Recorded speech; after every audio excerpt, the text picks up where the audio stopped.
Swayam Prabha. Digital India. Educated India.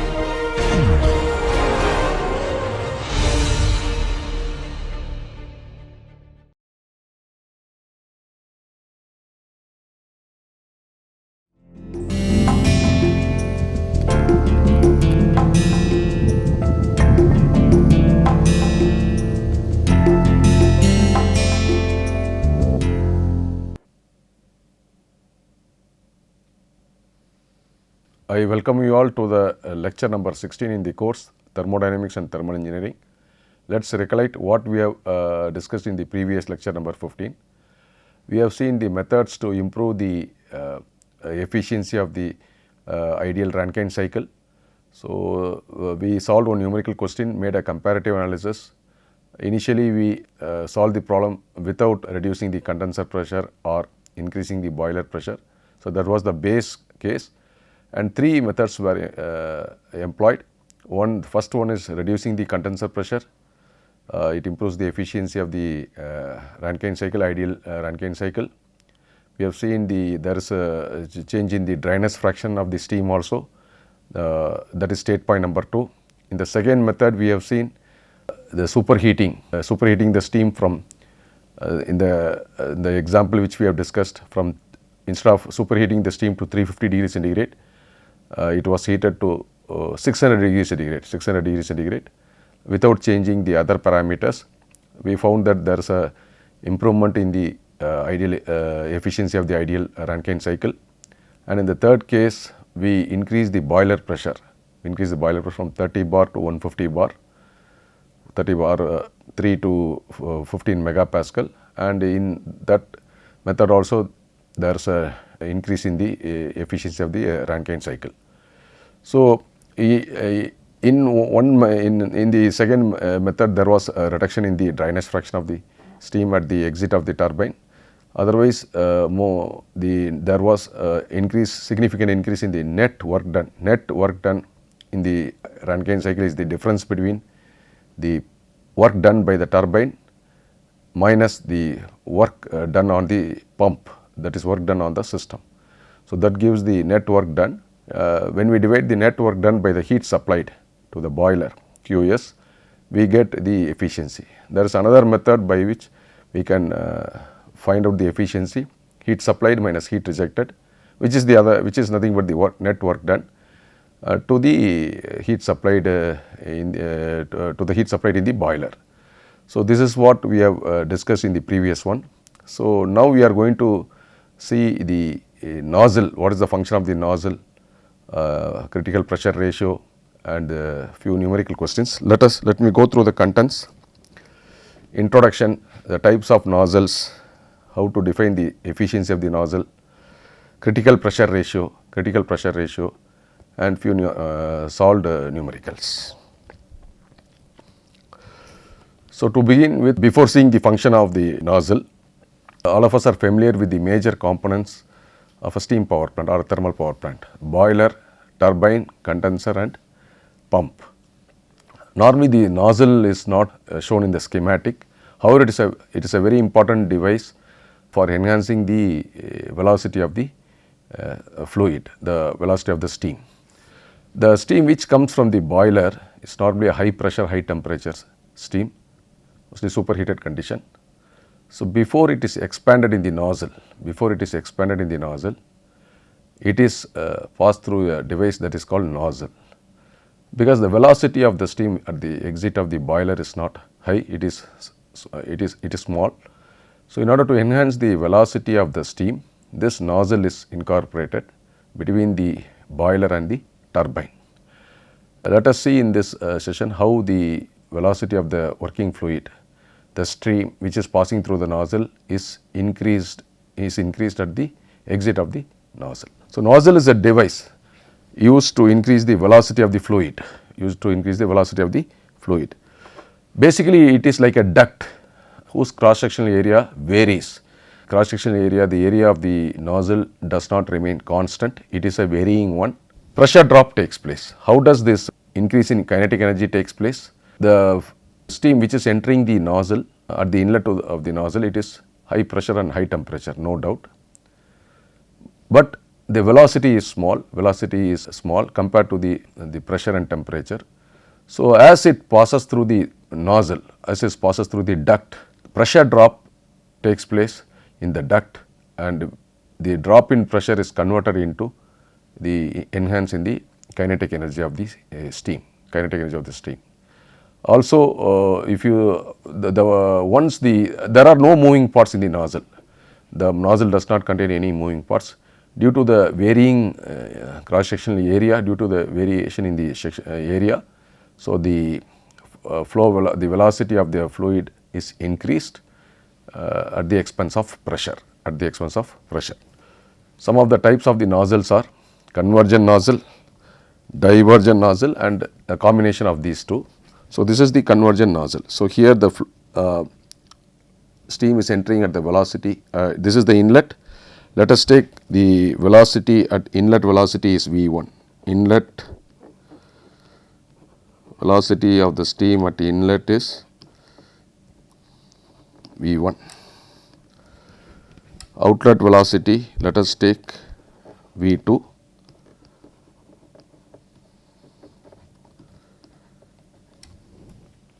Okay. Inlet pressure will be P1 and outlet pressure will be P2, let us take. So we take the inlet as state point 1 and outlet as state point 2. So this is a convergent type of nozzle. You can see as we move from the left to right, so there is a varying in the area. Normally the steam nozzles are insulated. The insulated portion is not shown here. This is because we do not want the temperature to drop much, but however in actual case, even though the nozzles are insulated, there will be some heat loss, because we know the insulation cannot eliminate the heat loss completely, but it can minimize the heat loss. So normally we assume theoretically the temperature at the nozzle surface remains the same. So now this inlet, the steam is entering at an inlet velocity V1 and it is leaving at V2. So if you compare these two velocities, V2 will be greater than V1. If you compare V2, even V1 may be it is very small and it can be neglected. We will see in the steady flow energy equation, when we apply the steady flow energy equation for this nozzle, how the equation standard form of S of E is reduced. So V2 is greater than V1, pressure at 2 will be less than pressure. So this is very important. So according to the Bernoulli this one, so this, if the velocity of the steam is this one, so there is a decrease in the another property of the fluid. So in this case it is the pressure. So the pressure at the inlet is very high compared to the pressure of the steam at the outlet of the nozzle. So here there is, as I said before, there are no moving parts and all.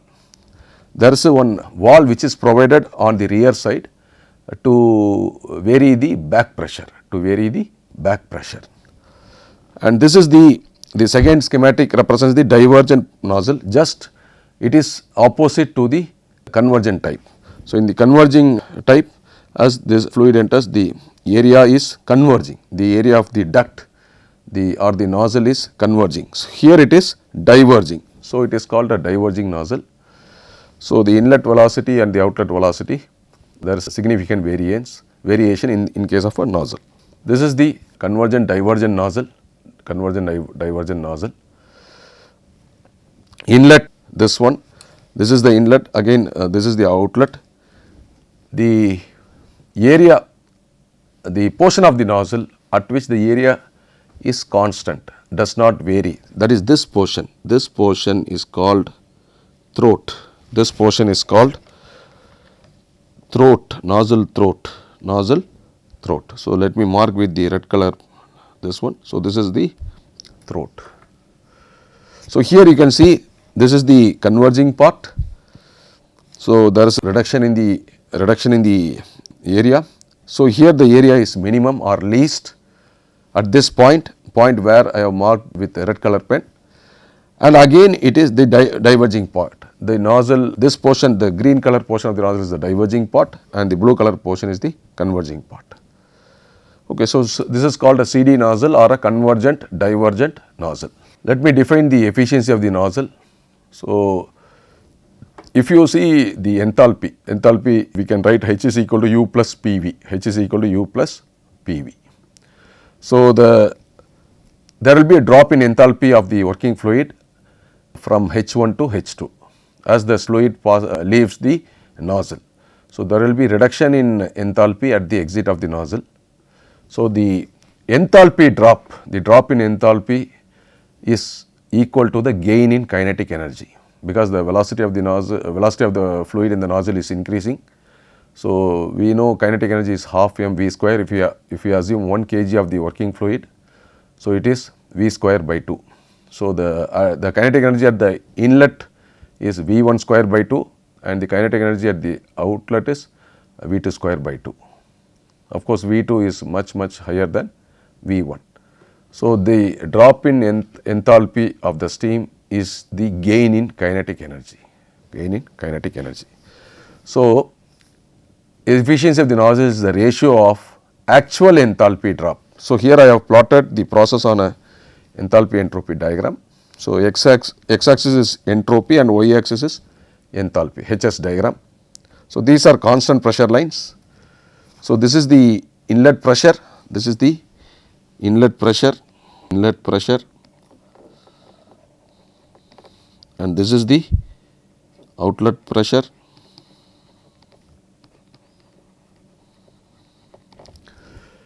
Okay. P2 is less than P1. Okay. So, here I have not shown the variation in the velocity, because the inclined lines are the constant pressure line, y axis is the enthalpy and x axis is the entropy. Okay. So, here this is the actual process, this is the actual process and this is the ideal one, this is the ideal one, ideal process. So, in case of ideal process, we know it is perfect isentropic expansion of steam, Okay. So, in fact, the steam is expanded inside the nozzle. So, there is a drop in enthalpy from H1, this is H1, okay. So, this is enthalpy of steam at the inlet and this is enthalpy of steam at the outlet. So, you can see there is a drop in enthalpy from H1 to H2. So, H1 minus H2 is the actual enthalpy drop. Here I have taken the mass of the fluid as 1 kg, otherwise m into delta H. Anyway, the m term will get cancelled, because the ratio is actual enthalpy drop by, this is actual enthalpy drop is H1 minus H2 dash. This is H1 minus H2 is, this is ideal enthalpy drop. So, let me write, this is delta H, okay, this is delta H for ideal or isentropic. Okay. Now, if you compare the values of H2 and H2 dash, so this is somewhere else we will get, this is the enthalpy difference or drop in enthalpy for the isentropic process. But if you take the actual one, so the actual one, the outlet enthalpy is somewhere else here, which is H2 dash. So, here you can see the difference between H1 and H2 is much more than the difference between the drop in enthalpy in the actual process. That is due to the losses due to heat loss, friction, irreversibilities during the expansion process. So, H1 minus H2 dash is the actual enthalpy drop, which is in the numerator, divided by the isentropic. If point number 2 dash and 2 are same, that means the nozzle efficiency is 100%.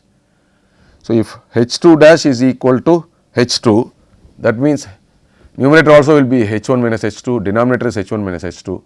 So, the efficiency, the ratio becomes 1, the efficiency of the nozzle is 100%.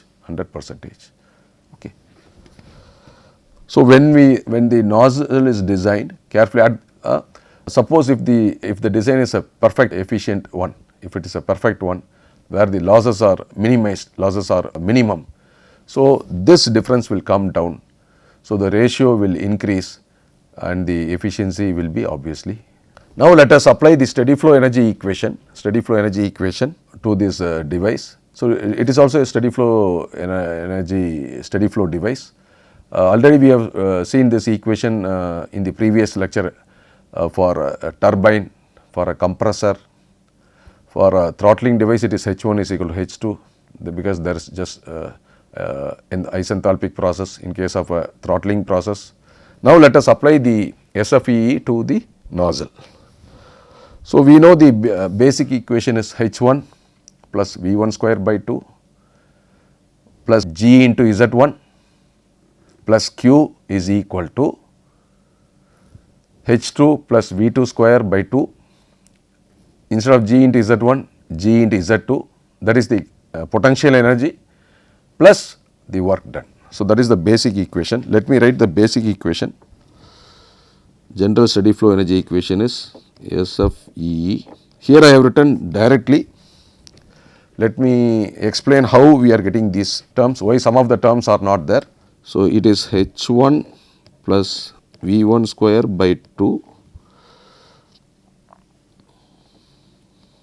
plus small q plus G into Z1 is equal to H2. This is for the inlet.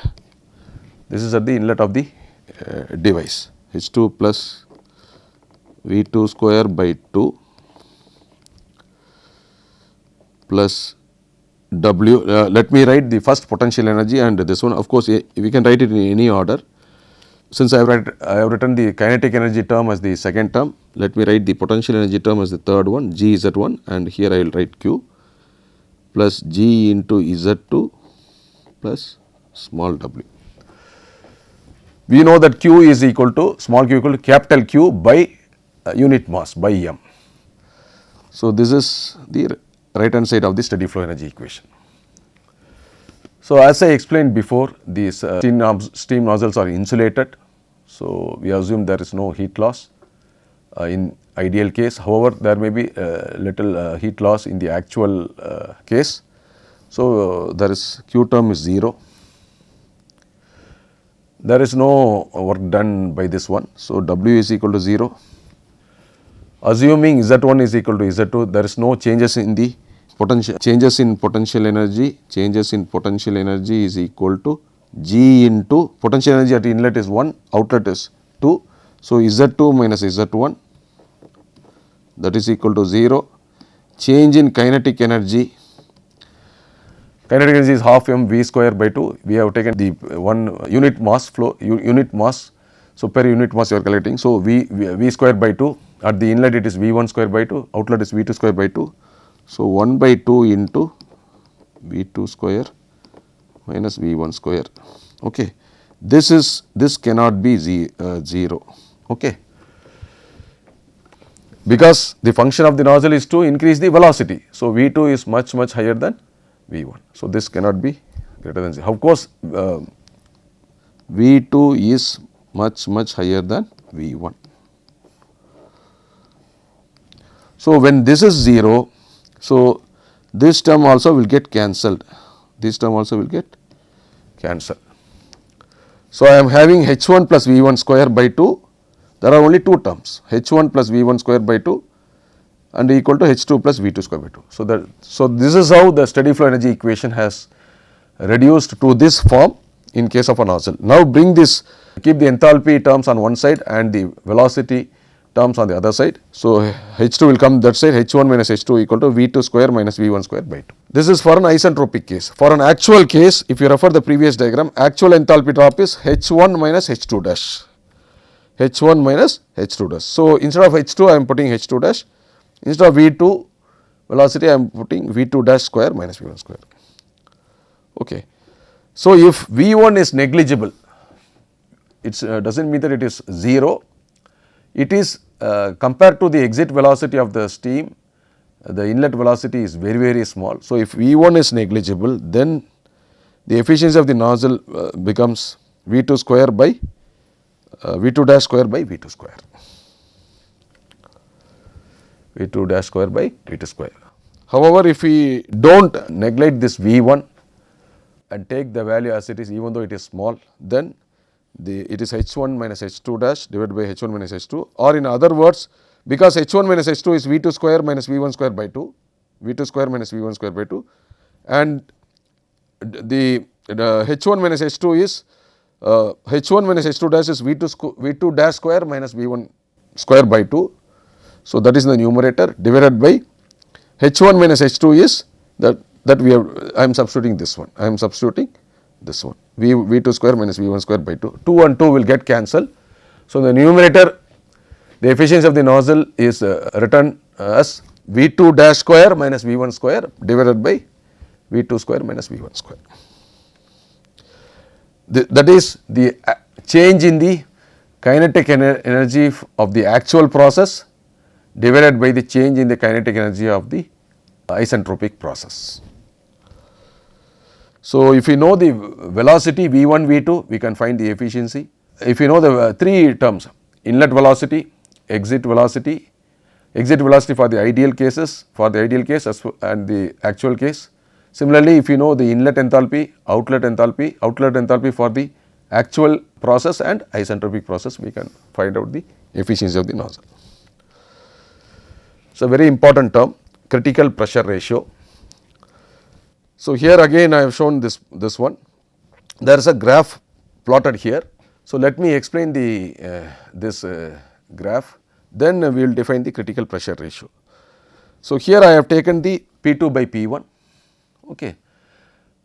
P1 is sometimes called as, the inlet pressure is sometimes referred as stagnation pressure, and P2 is the back pressure, B2 is the back pressure, that is the fluid pressure at the exit,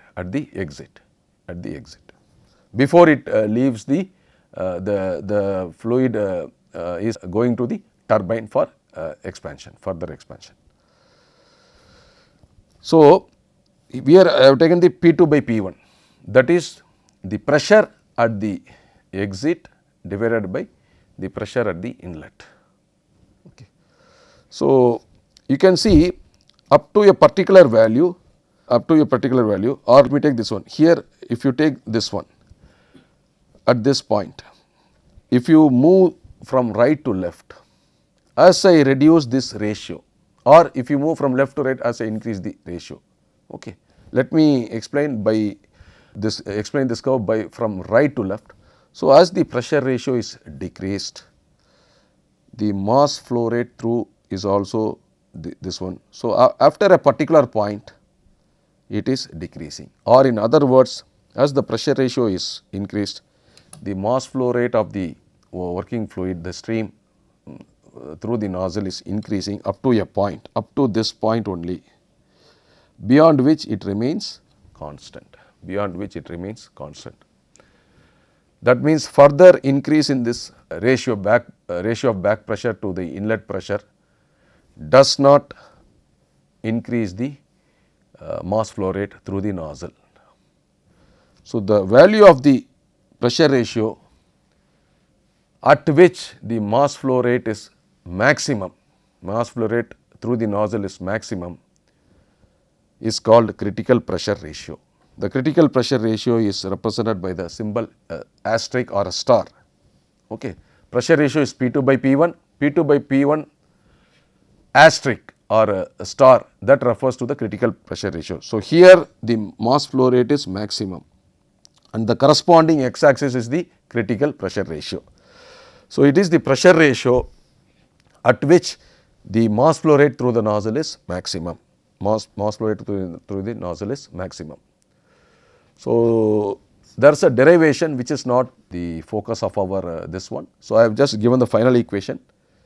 The critical pressure ratio also we can find out for a saturated condition, if the condition is saturated or superheated.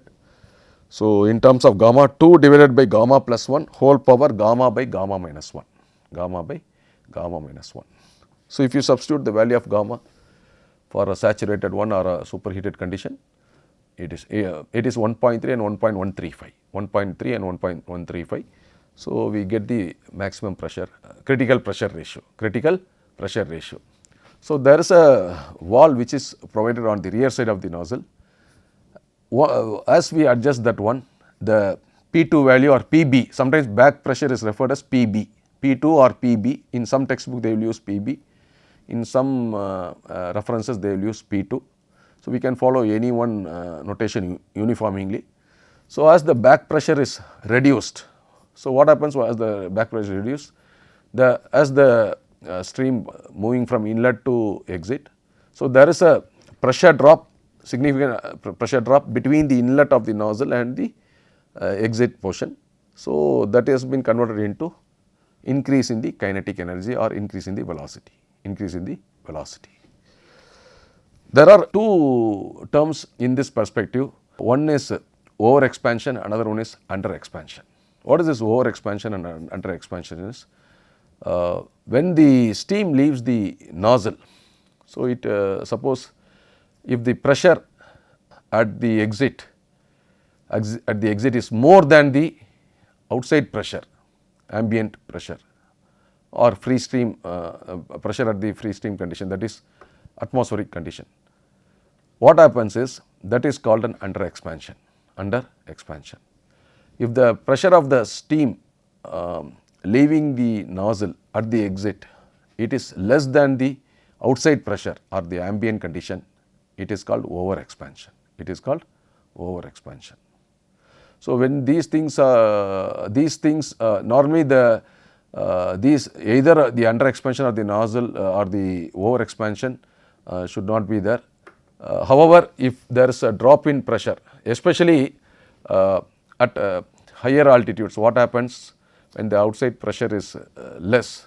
So, there are chances that the fluid leaving the nozzle at a higher altitude, the pressure at the exit will be more than the outside pressure.